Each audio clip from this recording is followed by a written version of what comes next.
Hey everybody, it's Brad from Johnson Small Engines, better known as the One-Handed Mechanic. If I can do it, you can too. Today we have here a Storm 2665 snow thrower, two-stage 26-inch path.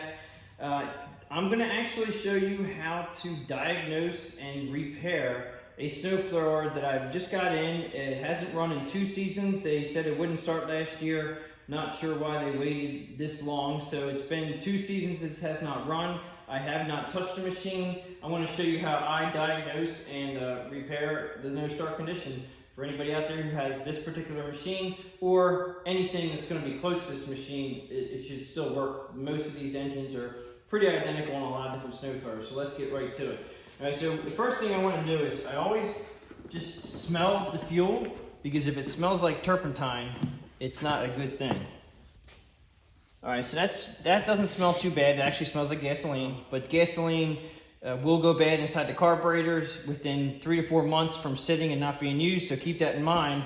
This is probably why this is not starting, is because the fuel in the carburetor has gone bad. Don't know whether or not this is last year's fuel or this year's fuel. We're gonna let this go because it smells okay. If it smelled incredibly bad, I would use a turkey baster or some sort of mechanism to suck the fuel out of here and start over. Next thing I want to do is go right to the oil, and I'm going to check to make sure that the oil is not overfilled. So if the oil is overfilled, now you have 2 dots here. You have one here and one here. You want to between those 2 dots. I'm going to drop it in. Now, it is right on, actually it is a little bit high. And since it is high, what you want to do is you want to smell it. It doesn't smell like gasoline. It smells like oil. It might just be a little bit overfilled, but it's definitely not. There's no gas in there. What can happen is the carburetor will let loose, as I say, doesn't do its job. The fuel inside the carburetor will get gooed up, and then it'll actually allow all the fuel from the gas tank to run through the carburetor into the engine. So if you have a engine that's full of gasoline and it smells like gasoline on its dipstick, and you check the oil a couple times and it's really high on the dipstick, what you want to do is stop here. You're going to definitely remove the carburetor because you have a carburetor problem, and then you're going to have to change the oil. And if you need to change the oil, you come back around here. Most of all the new snow blowers that are made in China, all these engines are made in China, they'll have a tube that comes out the back. This is your oil drain tube. So if you have gasoline in your oil, this is a 10mm wrench to take off this bolt here. And I would just suggest tipping this up. Now you're going to eliminate all the gas and oil from the crankcase, and then you're going to just put fresh oil in. But at that point, the carburetor's under here, and you're going to have to take this apart. Now, that being said, we're going to go ahead and try to start this machine up. And I don't know if it runs or not, so here are the procedures on how to start it. And you got fast, turtle, and stop. And all the way over is stop. I usually start them about halfway. You have your on and off button. Make sure your on and off button is in. You have a primer bulb here, usually 3 times, 4 times, and then you push it 3 or 4 times. And you have your choke here, choke in the on position, choke in the off position. Now I'm going to use the electric starter, which is over here. So the electric starter is right here, and I'm just going to go ahead and you're going to push this button. So I'm going to go over to my extension cord, and we're going to try to fire this up, just to see what we have. This time of the year, I already have an extension cord plugged in. You got to remember that you don't want to have more than like a 10 to 15 foot extension cord max, and you don't want to use a real thin one. It may say on your extension cord what this is actually a 16-3, so 16 gauge 3-prong extension cord. 16 gauge is perfect. This is actually a cord that most of the time comes with an electronic starter kit. I'm going to plug this in. And then when we push the button, it's just going to spin the engine. It's not going to start the engine, it's just going to spin the engine. So we're going to have to go over here. We're going to have to put the choke on, which it is now. I'm going to prime it 3 times. 1. Oh, this primer, I can feel that there's no air. There's literally no air going through the carburetor. So there's already a blockage right there. I can feel it. So this is probably going to be carburetor related. Let me just go ahead and try to start it.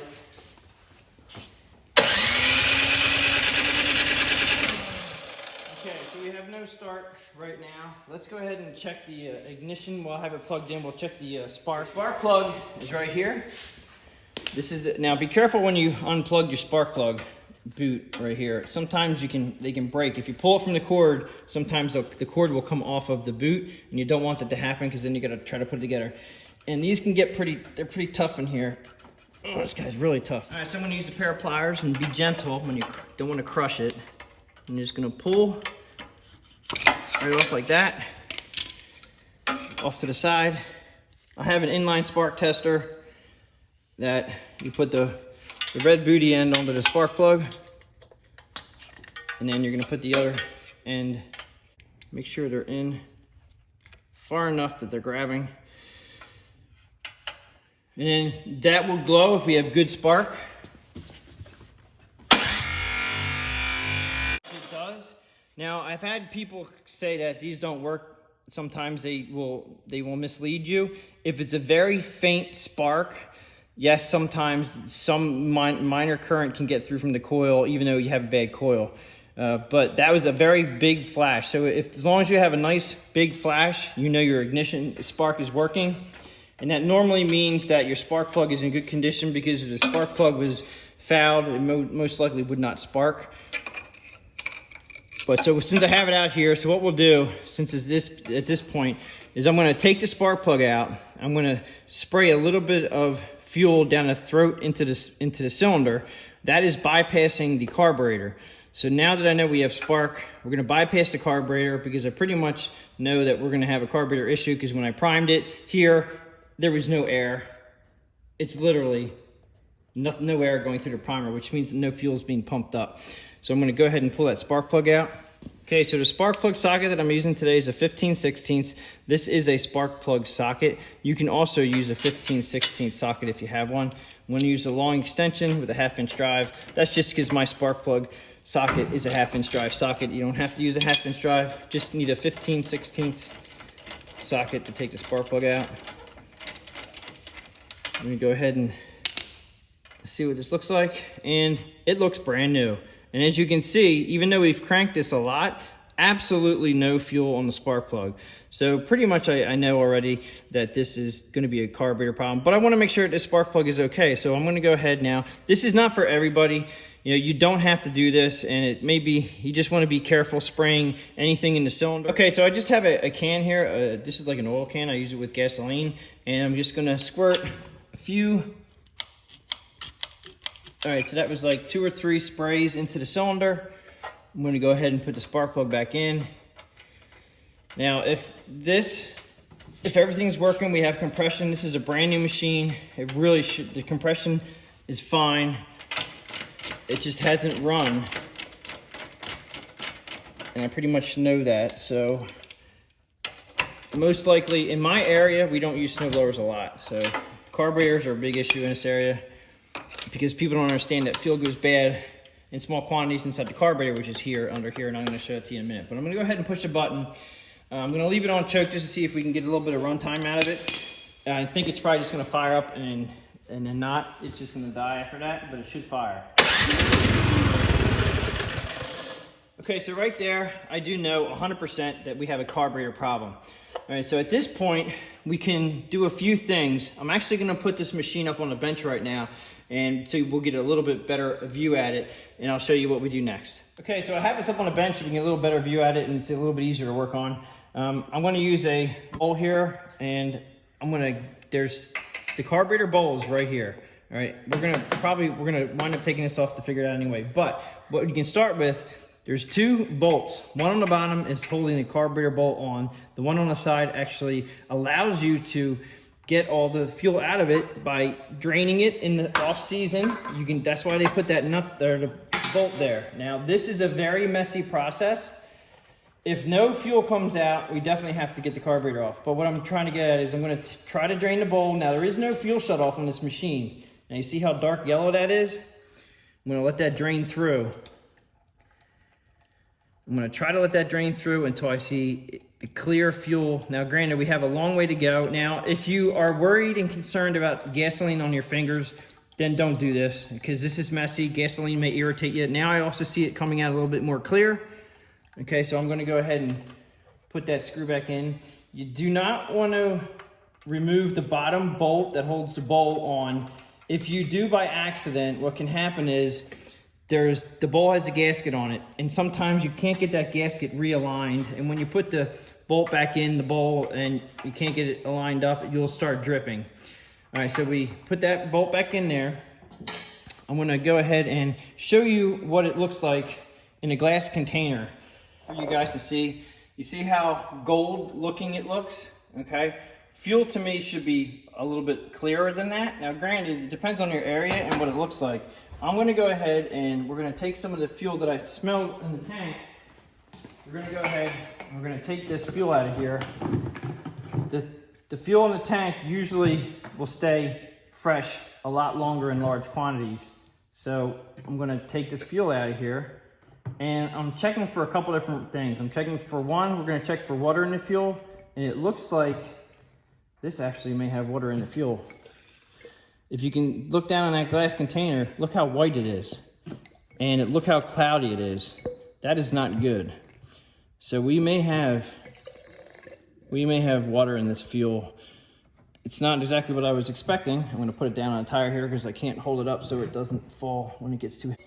So let me get all the fuel out of here and I'll be right back with you.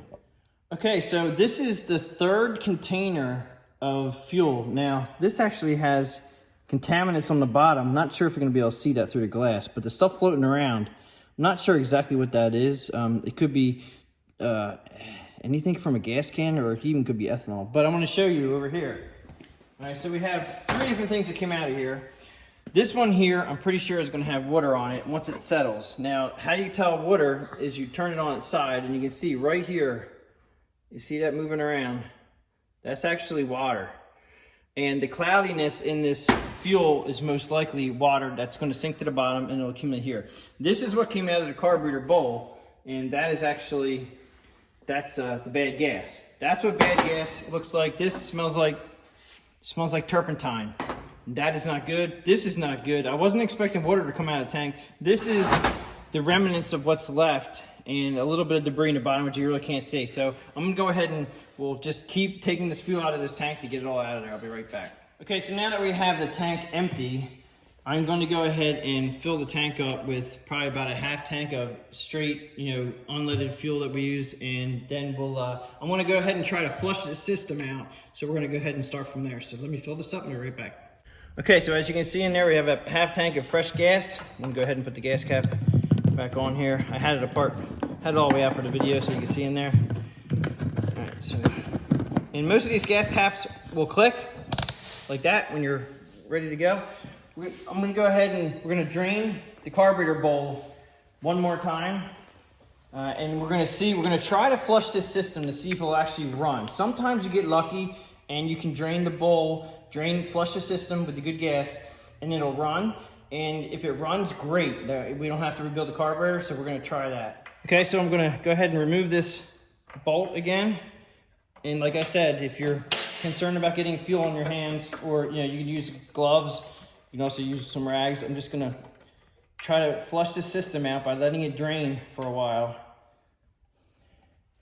It's already starting to look a lot clearer. So we're gonna go ahead and let this drain for probably, you just have to remember that you have a whole fuel line that it comes down into the carburetor bowl. And I wanna make sure that that's pretty clean coming out, which it is now. It's pretty, I think we got most of the bad stuff out of the line. And if there was any water, which obviously that one container had water in it. Okay, so we're gonna go ahead, screws back on here, tighten that up. All right, so that wasn't as bad. Okay, that's more or less the regular fuel. There was a little bit of other bad gas that was in there. I'm gonna go ahead and tighten this up. Now let's go ahead and see if we can fire this thing up. I'm gonna use electric starter again, just to spin the engine over faster. Again, we're gonna plug it in. We're gonna go ahead and I'm gonna leave this on choke. The primer bulb still doesn't feel like it's working, so most likely we're gonna have to take this carburetor off, but I'm gonna give it a shot. We're gonna have it at half speed, chokes on, buttons in, let's see.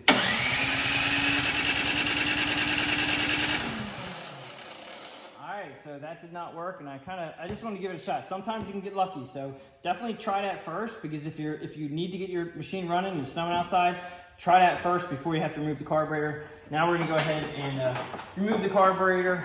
So first thing we want to do is get this cover off. Now this is a newer style engine, and the nice thing is this cover, if you look down here, it actually has a slot right here, and we used to have to take these off. We don't need to now. They actually made it nice, and we can actually pull this off. First thing we're going to do now, though, is we're going to take this bolt out here. We're going to have to take this bolt out here. May have to bend this up out of the way, or take this off here just to get this cover off. We're going to have to take this choke knob assembly off here, and these two bolts here. So I'm going to get my tools for that. Okay, so I can't say enough of my clip tool remover here. It's really nice. It just basically just want to get underneath the neck. Oh, and there it goes. Just pop it up off of there. But you got to make sure that you put them back correctly, and I'll show you that when I get off. But you see there's a big opening right here. And just remember, we did have it on choke. Actually, so it was on, yeah, so the arrow's that way. Just make sure that you remember that it was on choke when you take it off. So it's off of there because we have to pull this up out of there. And 10mm socket.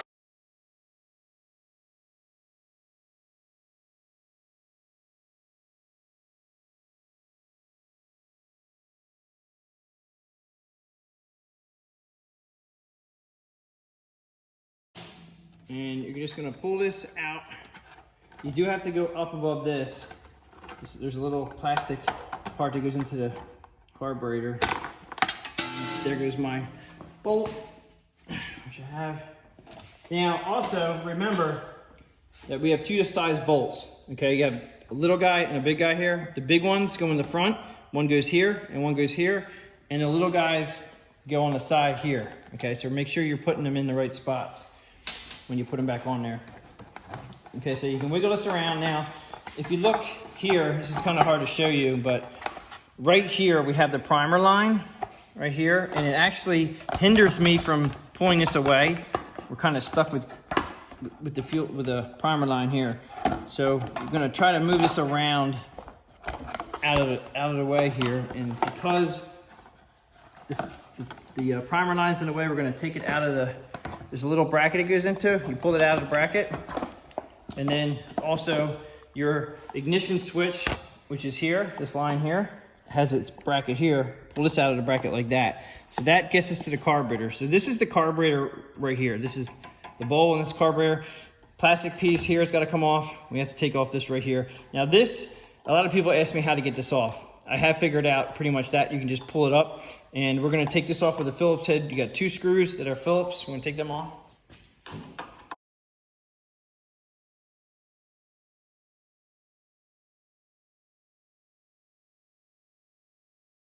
Okay, so just come up and off, straight up and out, like so. You want to take the air fuel, this is the primer fuel Airline right here. You want to get this off, and a pair of pliers, or sometimes I can use the edge of the clip tool just to push that up. You got to be careful that it's a plastic elbow on the carburetor.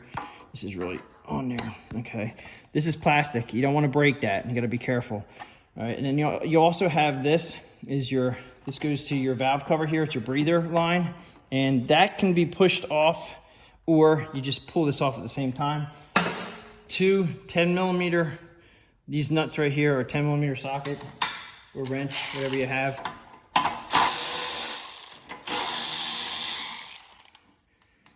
Unscrew these.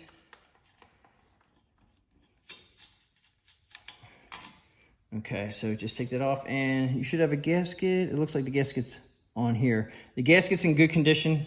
I don't think this machine has ever been run. Unfortunately, this is what happens when gas goes bad. Now, like I said, the choke was in the on position, and you can see the flap down here, it's on. And when the choke is off, it'll look like this.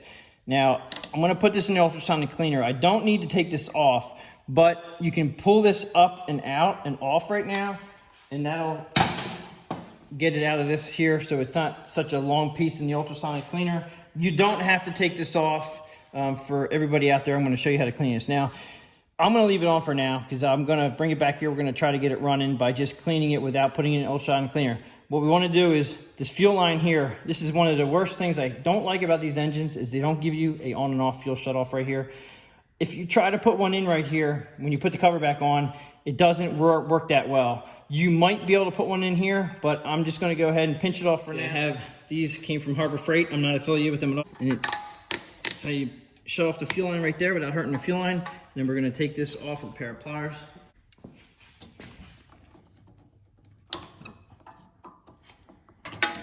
Clip removal tool comes in, slide it right between the fuel line, and just be careful. Now, this is where it can kind of spray at you. You're gonna have fuel coming out, just a little bit of fuel coming out. I don't want it to get all over the place. Just be prepared with a rag. See a little bit of drippage right there. All right, I'm gonna go ahead and move this up and out of the way. We do need to, now this carburetor is loose. Sometimes they're stuck to the back of this panel right here, to the flange, but this one came right off. Now, you have a little teeny, this is the anti-surge spring. You gotta get this off, pair of needle nose pliers.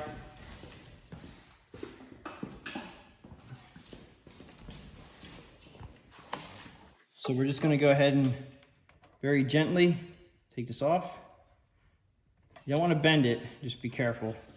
And then you pull the carburetor out until the opening on top of the carburetor right here, choke plate, you can just take this rod straight up and out, like that, and your carburetor comes right off, just like so.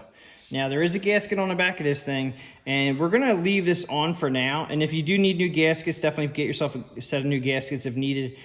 I'm gonna go ahead and we're gonna dump this upside down into a container to get all the fuel out of it, and we're gonna try to clean this up while it's off the machine, but without putting it in the ultrasonic cleaner for the people out here that don't have it, and maybe we can get this thing running that way. So let's get to the bench. Okay, so I emptied most of the carburetor. We're probably gonna have, yeah, we still have some coming out. What you wanna do now is you wanna remember, we're gonna take the carburetor bolt off, and you wanna remember where your drain bolt is. So I just remember that here's the primer spot where you put the primer line on, and it's sitting straight below that. So when you put the bolt back on again, you just want them pretty much in that category. If you have it the other way, you won't be able to get to it easily. So that's why we're doing that. And I'm gonna go ahead and take the bottom nut. All right, there we go. Take that off. That was a tighty. And prop that. You're gonna have now this one here. Okay, so we don't even see any debris in the bottom. So it was pretty darn clean, but obviously, okay, I can see right here, there's some gel, there's some goop right here. You can see on my finger right there, that's gel. That's like water. And inside there we have a jet, so we're gonna take that out. But even though this looks really clean, now the gasket for the bowl stuck to the bowl, which is right here. And what happens is if you take that bottom bolt off while it's on the machine, this came off with the bowl. So when you're upside down trying to put this gasket back in here where it's supposed to be, it can be really tough while it's on the machine. That's why I suggest never take that bottom nut off of here. Always take the side one off. Okay, so we're gonna take the float out by pulling a pin. We're gonna go ahead and pull this float out, and it has a needle valve on it. And I always take a look at the needle valve, which is this black part right here that has a little point on it. And you wanna make sure that that's clean. And everything looks to be good. It looks like it has a little bit of white stuff here, a little bit of gel. And I'm gonna go ahead, hopefully you guys out there may have some compressed air you can blow on this stuff, or at least you're gonna have to use a rag and dry it up. Shake the float, make sure there's no fuel in it. Obviously, if this had a bad float, the engine would have been full of gas in the engine oil, so I know that this was okay, but you can shake it just to make sure. Now, we have a jet inside here. I'm not sure if you can see that or not, but there's a jet in there we have to take out, and we'll see if that's clogged. And I actually made this screwdriver. I ground it down. You just have to find one that's gonna fit inside and inside to the slot. And it's just brass, so it shouldn't be that tight. And you don't wanna crank them in very tight when you put them back in there. You just wanna seat them. You're gonna have a very small jet coming out of here, and you have to pretty much take this out as far as it'll come. There's a tube in here that's gonna come out with it. And if it doesn't come out, then sometimes you have to knock it on a piece of wood. But okay, so I'm just bouncing this so it comes out. Okay, so here is our main bottom jet, and there is no hole in there. It's basically clogged. So what I'm gonna do is I got myself a fine piece of wire, and I'm just gonna go ahead and poke through here I wish I could show this to you a little bit better, but you're basically just going to go through here with a very fine piece of wire. The jet's going to be twice as big. The hole in there is going to be twice as big. I'm just rolling it around to try to get that clean. And now you can see that there is a hole in it. Okay, so that was some of our problem right there, not getting fuel up into the carburetor. It's a very small jet. Now there's also another tube in here. And this one is we're gonna need a block of wood, and we're gonna knock this pretty hard. Okay, so I just smacked it on the wood because I didn't want to hurt the bottom of the carburetor. But here is the emulsion tube, and if you can see, this emulsion tube actually has a whole bunch of corrosion right there. That almost looks, I don't even know what that is. That's kind of strange. But I'm gonna go ahead and I'm gonna use compressed air. You may be able to brush that out of there, but that's a lot of stuff in there. Where's my, go ahead, there's a lot of corrosion in here. And you can use some spray. This is brass, so I would, let's try a little bit of brake cleaner here, a little bit of carb cleaner, brake cleaner. Just be careful of your eyes, always wear safety glasses.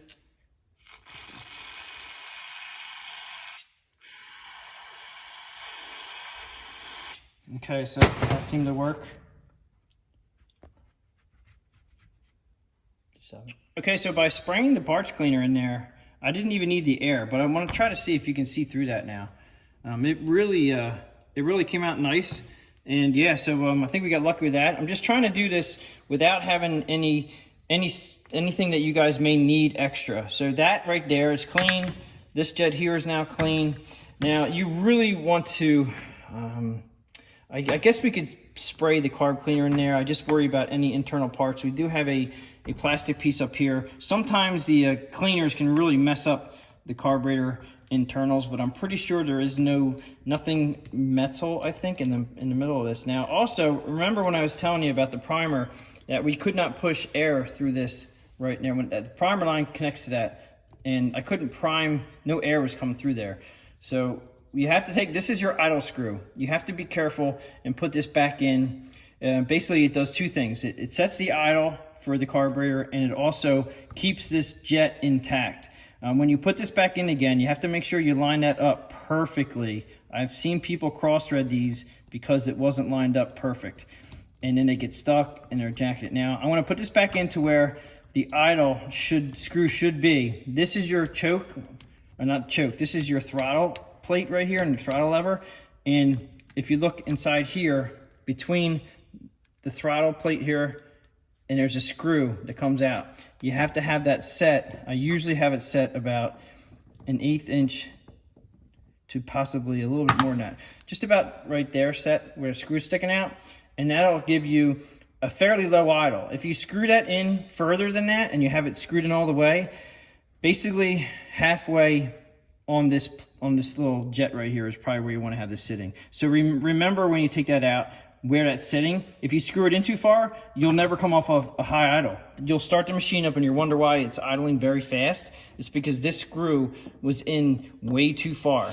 So that this does two purposes. This is your idle screw, but it also keeps that jet intact. And you're going to see in a minute when I take this out again that I want to use my clip tool again. I'm going to put it right underneath here on both sides and see how that popped up. Excuse me. Okay, so there's a very small orifice right in the bottom of this, and that one you're probably not going to see because it doesn't come all the way through. It has a hole on this side, a hole on that side, and then a hole in the bottom. And you also have to go ahead and take your very fine piece of wire, and you don't want to have a real too big of a wire. Something's got to fit just perfectly in there, and you just want to make sure that that's not clogged, which it isn't. Okay, so I just declogged it if it had anything in there. I'm going to spray again, wash the eyes. I'm going to spray a little carburetor cleaner in here. Okay, and tap that. Again, I'm not going to do this with compressed air. We're just going to do this without compressed air to see if we can get this thing running. I'm going to repick it again. Okay, so we can go ahead. I'm going to let that dry. I'm not going to put that back in yet.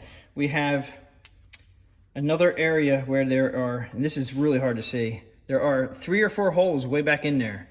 And we have to get a pick wire through them. Now this is, I already made this up into a 90-degree bend because I do this all the time. And I just go back inside here, and you're just gonna wanna poke each one. I'm gonna try to get all 3 of them. Sometimes you can get all 3 of them. Sometimes you can't. Compressed air will help if you can blow them out. It is sometimes it's hard for me just to hold on to the wire. All right, so I think I got 2 out of 3. I mean, I've gotten them all. I'm gonna go off camera here and make sure these are clean. Now, I think I got them all. There's one at the end there. Okay, all right, I think we got them all. And you're basically just, if there's anything, any little bit of bad gas or something that gets clumpy in there, you're just cleaning them out.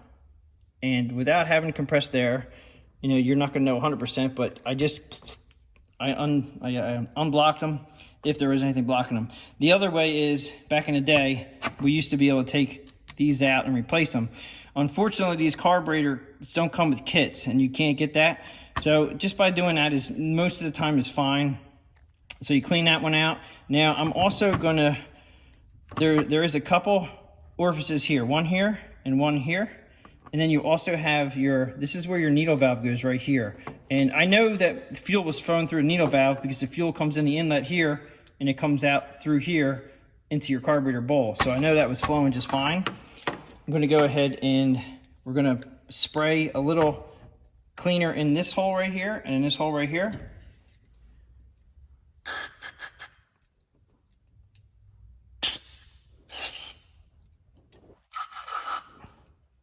And I saw some green gas coming out at one. And you can see right here, the remnants of green that's coming out. And so we are definitely cleaning them. And I'm also gonna spray in right here. This is where we couldn't get the air to flow through the carburetor. And it sounds like it's opened up now.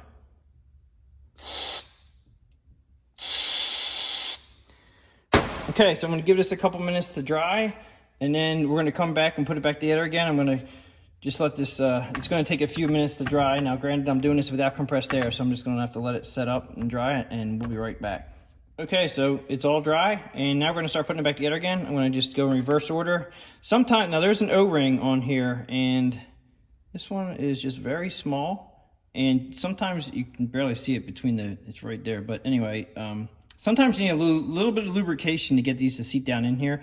You can put it in either way. It has the square flats on it, so it's flat on one side, and you're just basically gonna line up the flat against the side of the carburetor here. You're gonna push it down on top, and push it down into it till where it seats on the bottom of this carburetor. And you gotta make sure this is all the way down in there, and this one sat just perfectly, because when you put this screw on, if you go in at an angle, it won't thread properly. So it's important that it goes in straight. And we're gonna go ahead and screw that into where I think the idle was. I usually go by halfway in between here and here, like halfway on top of that, which holds that in. And then again, about right there is where I'm gonna leave it. It might be a little low at an idle, but I'd rather have it a little low at an idle and not high enough, because you can always put it on full speed and not even worry about it idling. All right, so I'm gonna turn it upside down, and we're gonna go, the emulsion tube here, they have a flat spot on the bottom. And always remember, tell everybody that the flat spot on this bottom here goes flat spot on the jet. So it's kind of gonna look like that when it's inside the carburetor. So just remember that when you put them in. This is gonna go in, just sets in, set it up like that. Just slides in, no pushing needed. And then you're gonna go ahead and put the jet in. And the threads on the outside here are not for that jet. The threads on the outside are for the bottom of the bowl nut, okay? So don't think that there's something wrong. Just put that jet in there.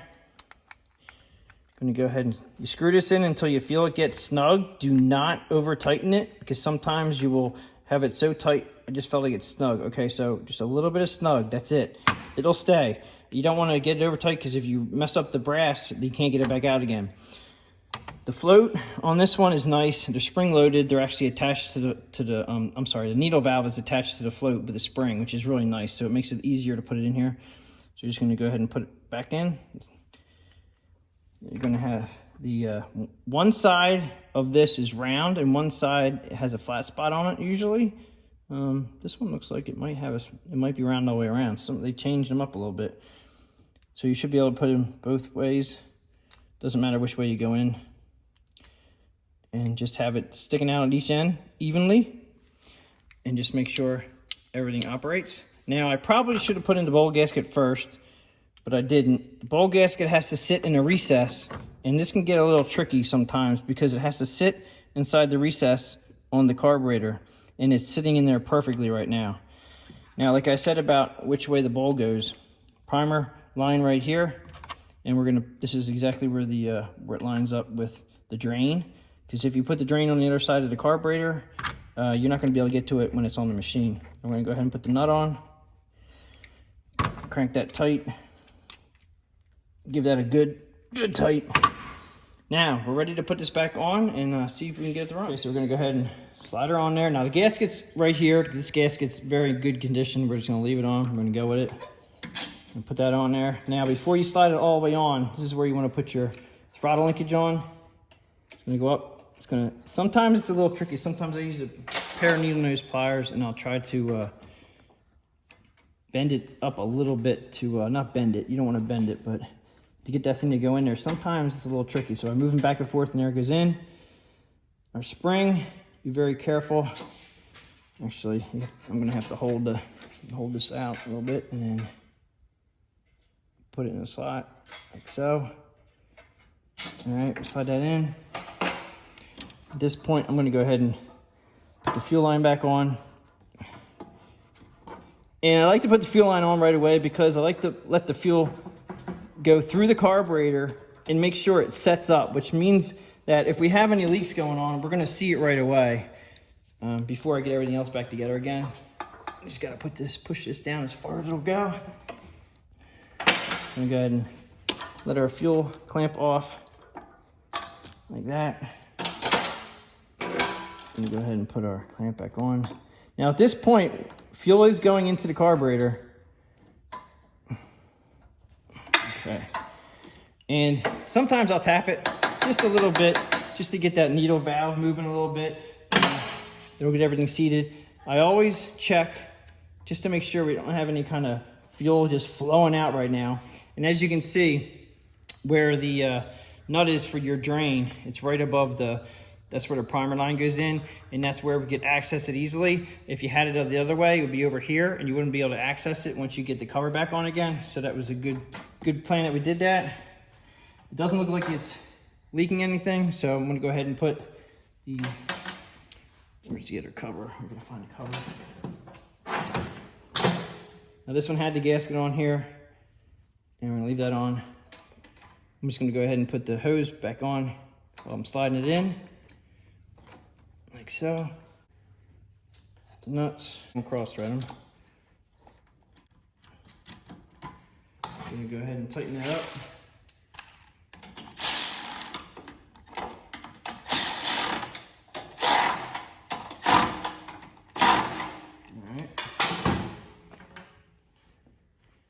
This hose isn't all the way. Put this guy down here like this. Now, I'm gonna actually, if you look down inside there, I'm not sure if you can see the choke, how the choke is sitting down there. There's a plate down there. That's a choke plate, and that choke plate is actually facing straight, so it's actually not closed. And I remember when we put this together, it was closed, or when we took it apart. So the reason why I was going to show you where this knob goes is that this opening here goes on this opening right here.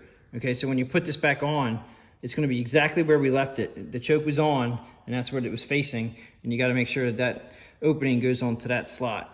Okay, so I just wanted to make sure, so I basically put the choke back on right there.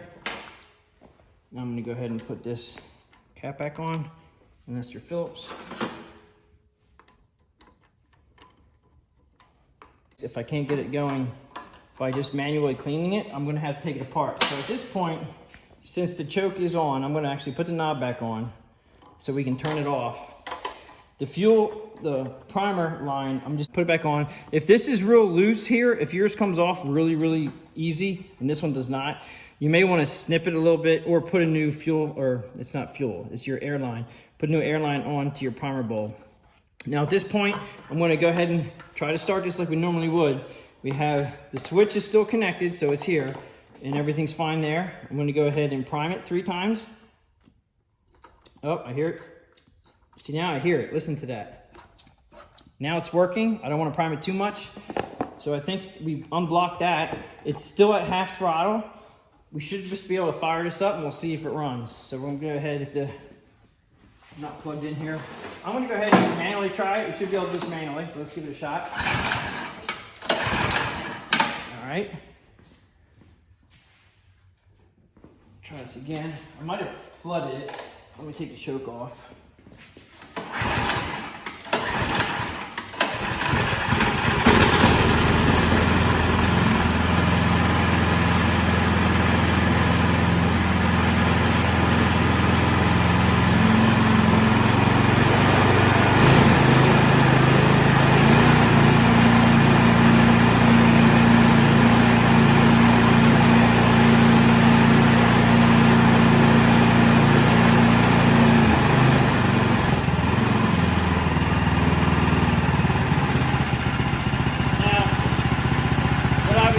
About the idle, I had the idle screwed back down a little bit. I'd rather have low idle than not, than have a high idle, and it's idling perfect.